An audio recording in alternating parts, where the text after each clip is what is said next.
အားလုံးပဲမင်္ဂလာပါခင်ဗျာကျွန်တော်ဒီနေ့မှာတော့ရန်စားလို့ကောင်းတဲ့ဈေးဘိုးလဲတက်တာတဲ့ကျွန်တော်တို့ပဲသွေးနဲ့ရုံးမရသည်ချနီလေးကိုကျွန်တော်မျှဝေတာဖြစ်ပါတယ်ကျွန်တော်တို့ရခိုင်ချက်လေးချက်ပြမှာဖြစ်ပါတယ်ဗျာအရင်ဆုံးကျွန်တော်တို့လေးစက်သွန်အနီးလေရုပ်သီးစိမ်းစက်သွန်ဖြူနဲ့ဂျင်းတွေကိုကျွန်တော်တို့ညက်တော့အောင်လို့နှုတ်နှုတ်လေးထောင်းပြရမှာဖြစ်ပါတယ်ကဲအခုတော့ညက်ပြီဆိုလို့ရှိရင်တော့ကျွန်တော်တို့လေးအရောင်တင်မုံလေးထည့်ပါမယ်စနင်းမုံလေးနင်းငယ်ထည့်ပါမယ်စိမ့်စမ်းကပီလေးပါတစ်ခါလေးထည့်ပြီးတော့နင်းငယ်ညက်တော့အောင်လို့ကျွန်တော်တို့ပြန်ထောင်းပေးရပါမယ်။အခုလိုမျိုးညက်တော့အောင်လို့ထောင်းပေးပြီဆိုလို့ရှိရင်တော့ကျွန်တော်တို့ဟင်းဆက်ပြီးတော့ချက်ပါတော့မယ်။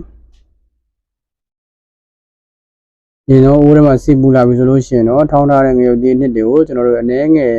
မန်းသွားတဲ့အထိပေါ့နော်စီမွေးတက်ပေးရပါမယ်။အနံလေးတော်တော်လေးမှုလာပြီဆိုလို့ရှိရင်တော့ကျွန်တော်တို့အစင်သင်းလှီးထားတဲ့ရုံးမရီသီးရဲ့ပဲသွေးလေးကိုထည့်ပါမယ်။ဒီတော့ကျွန်တော်တို့ပဲသွေးလေးတွေကိုကျွန်တော်တို့တွေထည့်ပြီးတော့လုံးပါမယ်အပဲသေးကိုကျွန်တော်တုံး800ပေါ့နော်ဈေးလဲတန်ပါတယ်ကျွန်တော်တို့တော်တော်လေးလဲစားလို့ကောင်းတဲ့ချက်နီးလေးပေါ့နော်ရုံးမရီသီးက200ဘူးပဲသွေးက800ဘူးကျွန်တော်1000ဘူးပေါ့နော်ကျန်တဲ့ဟာတော့အိမ်မှာရှိတာလေးနဲ့ကျွန်တော်အဆင်ပြေအောင်ချက်လိုက်ပါတယ်ပဲသွေးလေးကိုအနည်းငယ်တမတော့အောင်လုံးမပြီးဆိုလို့ရှိရင်တော့ရုံးမရီသီးလေးထည့်ပါမယ်ရုံးမရီသီးလေးထည့်ပြီးလို့အပေါ်ကနေပြီးတော့နှံ့အောင်မှုတ်ပြီးဆိုလို့ရှိရင်တော့ရတာထည့်ပါမယ်အချိုမုံလေးထည့်ပါမယ်ကျွန်တော်ငပြားလေးထည့်ပါမယ်ငပိထည့်ရတာဖြစ်တဲ့အတွက်အရင်အရသာထည့်ရမလို့ပေါ့နော်ကျွန်တော်66လေးကြော်မှာဖြစ်တဲ့အတွက်